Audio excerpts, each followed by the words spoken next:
Praise the Lord. आप सबको जय मसीह की। मैं परमेश्वर का धन्यवाद देता हूं आज की सुबह के लिए जो परमेश्वर ने दिखाई है। एक और दिन परमेश्वर ने मेरे और आपके जीवन में जोड़ दिया। हम परमेश्वर को कोटि कोटि धन्यवाद दें। मैं आपका दोस्त पास्टर राज मसीह एक नया संदेश आपके सम्मुख लेकर उपस्थित हूं और आज हम शैतान के बारे में जानेंगे। शैतान के वो 5 चरित्र जो हमें परेशान करते हैं, परेशान करने की कोशिश करते हैं, हमें इरिटेट करते हैं और कोशिश करते हैं कि हम परमेश्वर से अलग हो जाएं।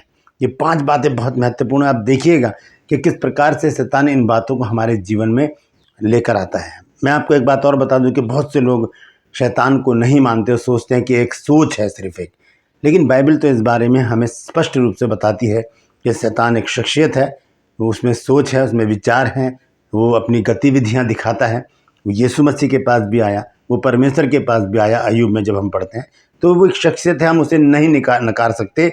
जो लोग इसको नकारते हैं वो बाइबल को झूठा साबित करने की कोशिश करते हैं। Praise the Lord. तो बने रहिएगा मेरे साथ अंत तक। आज एक बहुत महत्वपूर्ण शिक्षा है। ये हमारा सब्जेक्ट है बाइबल स्कूल का आत्मिक युद्ध। उसका छोटा सा हिस्सा मैं आपके सम्मुख आज प्रस्तुत कर रहा हूँ। और मेरा जो दूसरा चैनल है ट्रू पल्स यानी कि बाइबल के सच्चे मोती, उसमें आज एक सवाल है। गलातियों 2 अध्याय 11 पद में लिखा है कि पौलुस ने कैफा से उसके मुंह पर सामना किया।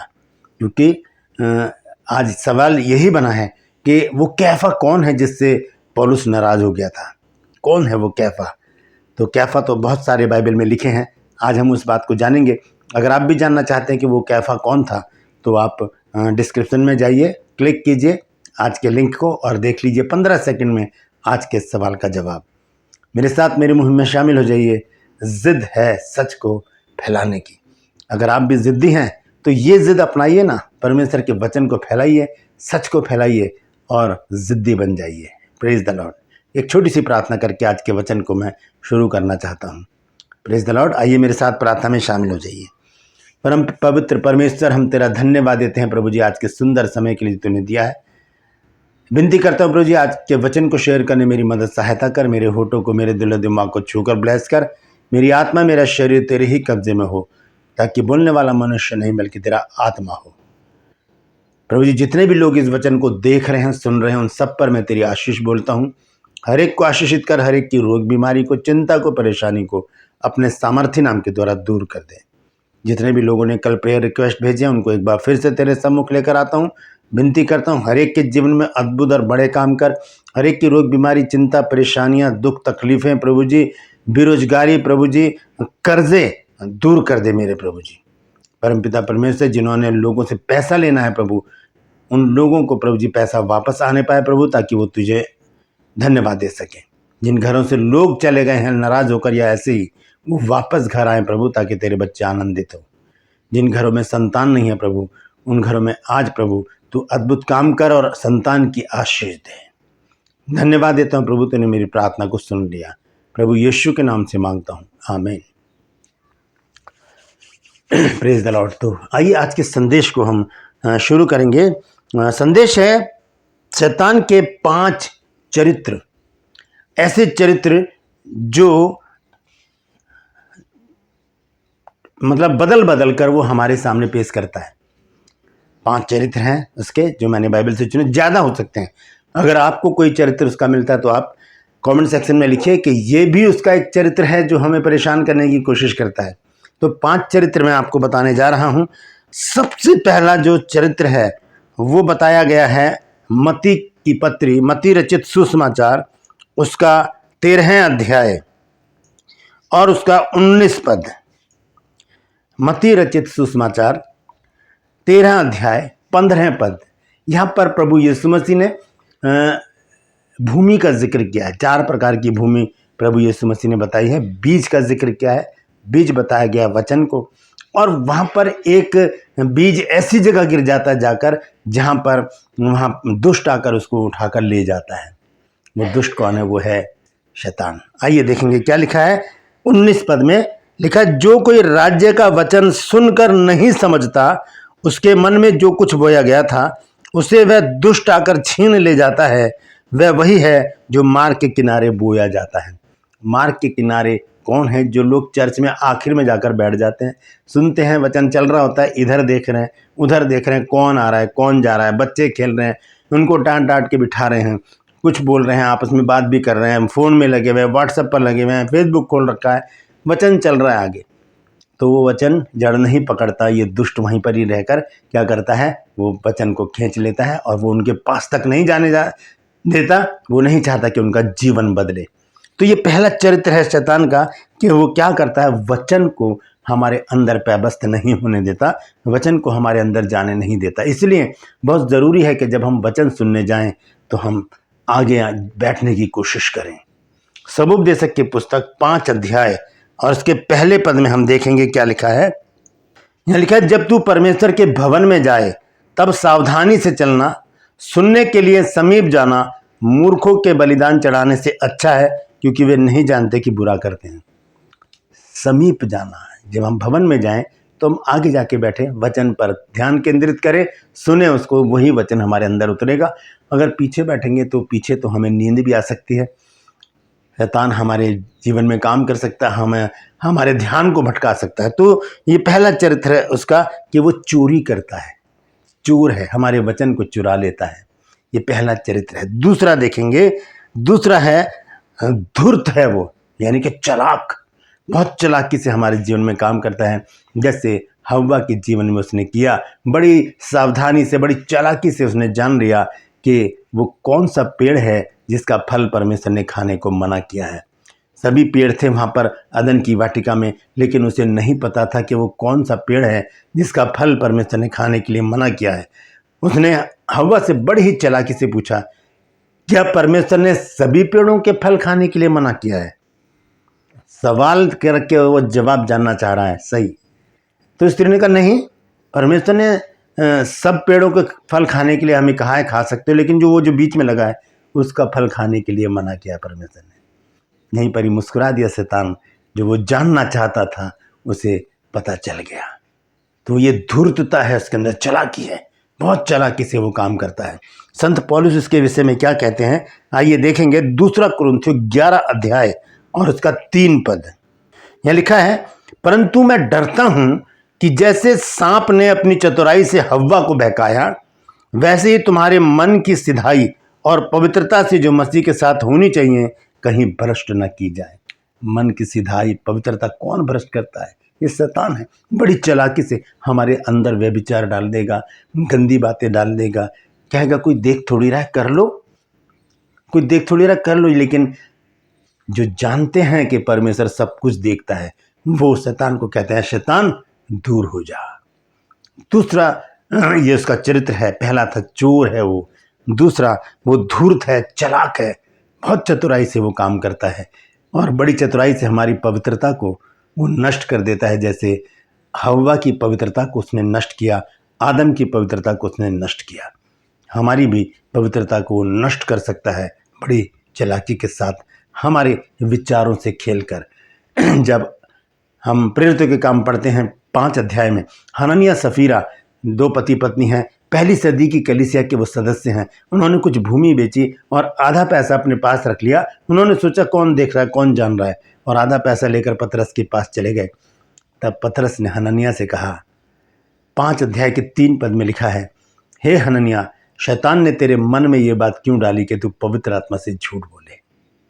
मन में शैतान हमारे मन में घुसकर बड़ी चालाकी से हमें लालची बना देता है, व्यभिचारी बना देता है, झूठ बोलने वाला बना देता है, क्रोधित बना देता है, घमंडी बना देता है और हमारे विचारों से खेलता है और हमें अपवित्र करने का प्रयास करता है। संत पौलुस ने यहाँ यही कहा है, परंतु मैं डरता हूं कि कहीं जैसा सांप ने अपनी चतुराई से हव्वा को बहकाया, वैसे ही तुम्हारे मन की सिधाई और पवित्रता से जो मसीह के साथ होनी चाहिए कहीं भ्रष्ट ना की जाए।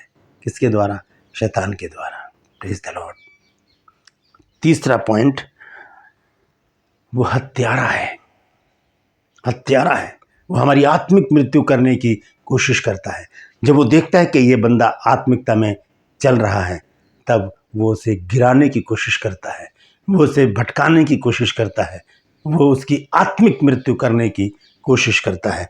जब हम देखते हैं प्रभु यीशु मसीह के शब्दों में यूहन्ना 8 अध्याय और उसके 44 पद को। तो यहां लिखा है, तुम अपने पिता शैतान से हो और अपने पिता की लालसाओं को पूरा करते हो,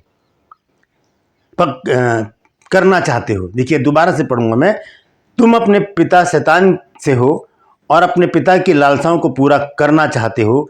वह तो आरंभ से हत्यारा है और सत्य पर स्थिर ना रहा, क्योंकि सत्य उसमें है ही नहीं। पूरा पढ़ देता हूं मैं इसको, क्योंकि चौथा पॉइंट जो इसी से जुड़ा हुआ है, क्योंकि सत्य उसमें है ही नहीं।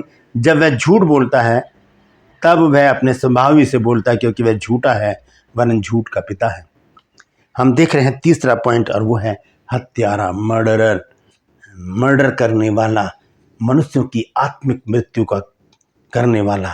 उसके पास कोई हाथ में कोई हथियार नहीं है कि वो हमें मार डाले। खंजर नहीं है, चाकू नहीं है, रिवॉल्वर नहीं है, RDX नहीं है उसके पास कोई कट्टा नहीं है, कोई ऐसा हथियार नहीं है जिससे वो हमारा मर्डर करे।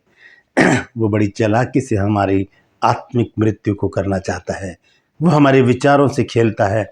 वो हमें छू नहीं पाता, लेकिन सामने खड़ा होकर किसी भी व्यक्ति में समाकर वो हमें इरिटेट करना चाहता है, हमें परेशान करता है। इतना ज़्यादा परेशान कर देता है कि हम क्रोधित हो जाएं, हम अपने मुंह से गालियां निकालने लगे, हम श्राप देने लगे, हम बुरा भला कहने लगे, हम लड़ाई झगड़ा करने लगे, हम हाथ उठाने लग जाएं।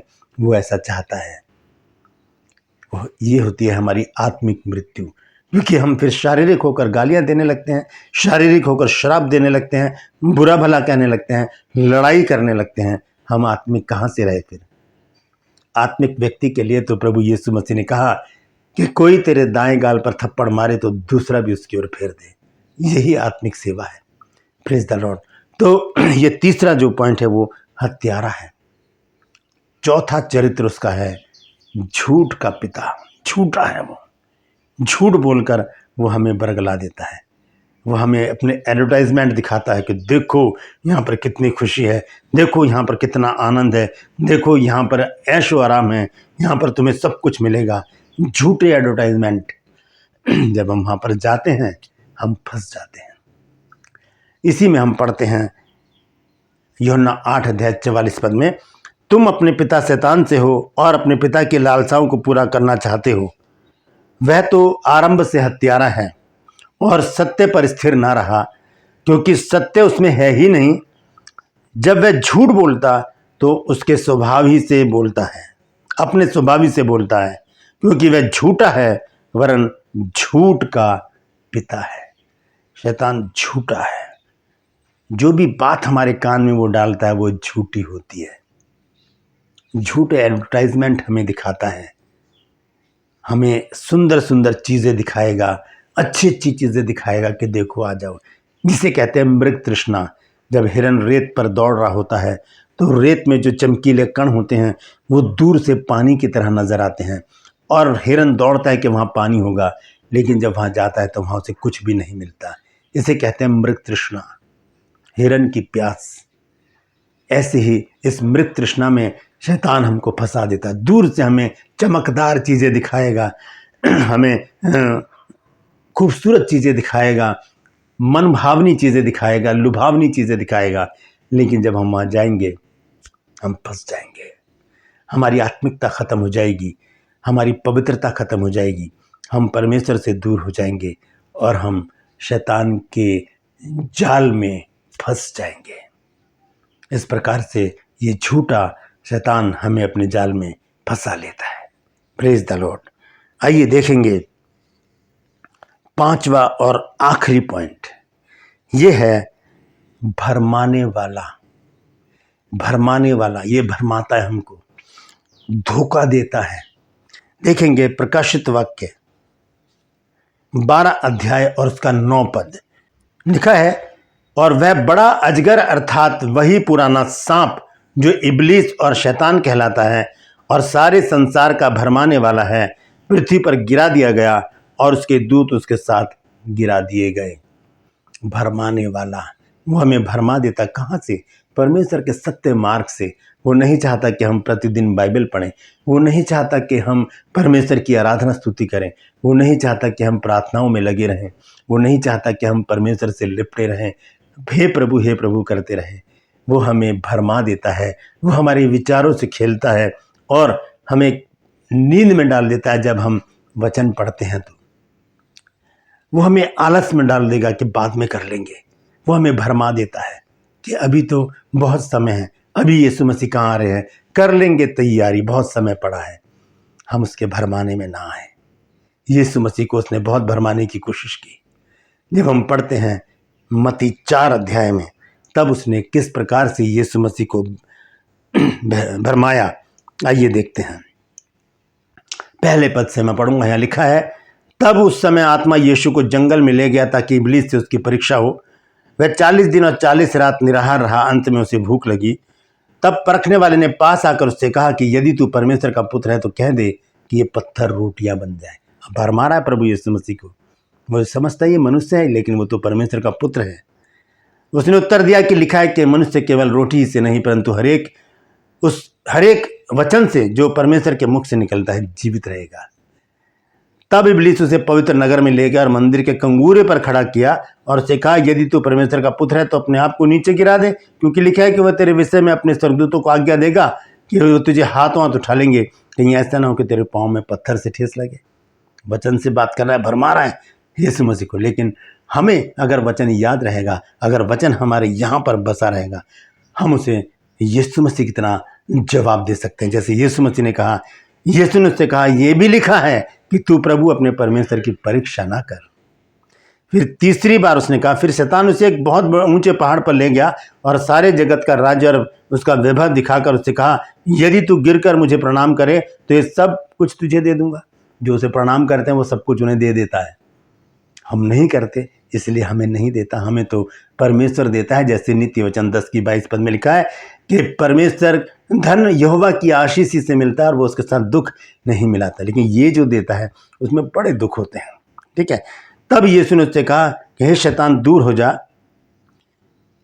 क्योंकि लिखा है कि तू प्रभु अपने परमेश्वर को प्रणाम कर और केवल उसी की उपासना कर। तब शैतान उसके पास से चला गया और देखो, स्वर्गदूत आकर उसकी सेवा करने लगे। तो हमें जवाब देना आना चाहिए। जब तक हम बाइबल को नहीं पढ़ेंगे, प्रार्थनाओं में नहीं लगे रहेंगे, तब तक हम शैतान को जवाब नहीं दे सकते। ये भरमाने वाला है। 5 चरित्र मैंने इसके बताए हैं। सबसे पहला है चूर है, फिर है धूर्त यानी कि चालाक, फिर वो हत्यारा है, झूठा है, भरमाने वाला है। इन 5 बातों से चौकस रहने के लिए हमें परमेश्वर के पास बने रहने की ज़रूरत है। जब हम उसके पुत्र पुत्रियां बने रहेंगे, तब परमेश्वर हमें बचाएगा, हमें सामर्थ्य देगा, शक्ति देगा। और क्या कहेगा, आइए रोमियो 16 अध्याय उसके 20 पद को देखें क्या लिखा है। शांति का परमेश्वर शैतान को तुम्हारे पांव से शीघ्र कुचलवा देगा। हमारे प्रभु यीशु मसीह का अनुग्रह तुम पर होता रहे।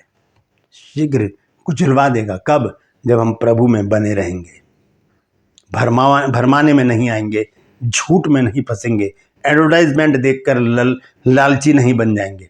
हम सिर्फ एक सीधा साधारण जीवन जिए, वचन पढ़ते रहें, प्रार्थना करते रहें, परमेश्वर के पवित्र लोगों से प्रार्थनाएं करवाते रहें और प्रभु को अपने जीवन का आधार मानकर उसके आगमन की तैयारी करते रहें। Praise the Lord. ये 5 बातें याद रखिएगा शैतान की, जो हमें भरमाने के लिए वो बदल बदल कर यूज़ करता है। Praise the Lord. यदि आज आपने कुछ नया सीखा है तो कमेंट सेक्शन में आकर मुझसे ज़रूर बातचीत कीजिए, मुझे बताइए। और कोई आपको भी अगर कुछ शैतान की कोई ऐसा चरित्र नज़र आता है तो उसे ज़रूर लिखिएगा। यदि अभी तक आपने मेरे इस चैनल को सब्सक्राइब नहीं किया है तो अभी सब्सक्राइब कर लीजिए, बेल आइकन को दबाइए ताकि नोटिफिकेशन आपके पास पहुंचे, नया वीडियो बिना व्यवधान के आपके पास पहुंच जाए। मेरे वीडियोस को लाइक कीजिए, शेयर कीजिए और कमेंट सेक्शन में आकर मुझसे ज़रूर बातचीत कीजिए। ट्रूपल्स में आज का सवाल है कि पौलुस कौन से कैफा से नाराज हो गया था। गलातियों 2:11 के अनुसार कि उसने उसका सामना किया क्योंकि वो अन्य जातियों में जाकर बलि की हुई वस्तुओं को खाने लगा था। कौन था वो, ये ज़रूर जानिए। डिस्क्रिप्शन में जाइए, क्लिक कीजिए और 15 सेकंड में आज के सवाल का जवाब जानिए। Praise the Lord. मेरी मुहिम में मेरे साथ शामिल हो जाइए। जिद है सच को फैलाने की, और word of truth prayer tower के अगर हिस्सा बनना चाहते हैं, अगर आप प्रार्थना योद्धा हैं, तो निस्वार्थ हमारे साथ जुड़ जाइए। इस नंबर पर मैसेज कीजिए, कॉल मत कीजिएगा प्लीज़, मैसेज कीजिए और हमारे साथ जुड़ने का प्रयास कीजिए। अपना नाम लिखिए, अपने शहर का नाम लिखिए और अपना सेल नंबर जो आप यूज़ करते हैं। Praise the Lord. परमेश्वर आप सबको आशीष दे। आज के लिए बस इतना ही। फिर मिलूंगा एक नए संदेश के साथ, एक नया वीडियो लेकर। तब तक के लिए मुझे इजाज़त दीजिए, लेकिन अपना और अपनों का ख्याल रखिए और शैतान की चालाकियों से बचने का पूरा प्रयास कीजिए। Praise the Lord.